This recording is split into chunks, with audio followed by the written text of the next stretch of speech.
குன்றத்தூர் நகராட்சியில் கொண்டாடப்பட்ட மறைந்த முன்னாள் முதலமைச்சர் ஜெயலலிதாவின் 77வது பிறந்தநாள் விழாவில் முன்னாள் சட்டமன்ற உறுப்பினர் கே பழனி பங்கேற்ற பொதுமக்களுக்கு இனிப்புகளுடன் அன்னதானம் வழங்கினார்.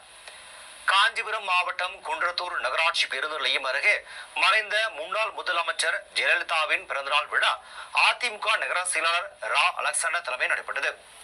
விழாவில் முன்னாள் சட்டமன்ற உறுப்பினர் கே பழனி பங்கேற்ற அதிமுக கொடியை ஏற்றி வைத்து ஜெயலலிதாவின் திருவுருவப் படத்திற்கு மலர் தூவி மரியாதை செலுத்தினார். அதன் பின்னர் பொதுமக்களுக்கு இனிப்புகளுடன் அன்னதானம் வழங்கினார்.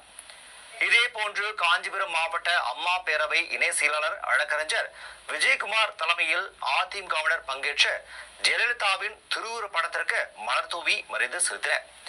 அதன் பின்னர் சடையாண்டீஸ்வரர் திருக்கோவிலில் 2026ஆம் ஆண்டு அதிமுக பொதுச் செயலாளர் எடப்பாடி பழனிசாமி தலைமையில் ஆட்சி அமைய வேண்டி சிறப்பு வழிபாடு செய்தனர். அதன் பின்னர் பொதுமக்களுக்கு சர்க்கரை பொங்கல் அன்னதானமாக வழங்கப்பட்டது. இதில் நகர அவைத் தலைவர் பழனி, எம்ஜிஆர் மன்ற செயலாளர் எம் சுந்தரம் மற்றும் இணை செயலாளர் ரோஸ் எல்லப்பன், மகளிரணி சந்தியா, அறிவழகன் உள்ளிட்ட பலரும் கலந்து கொண்டனர்.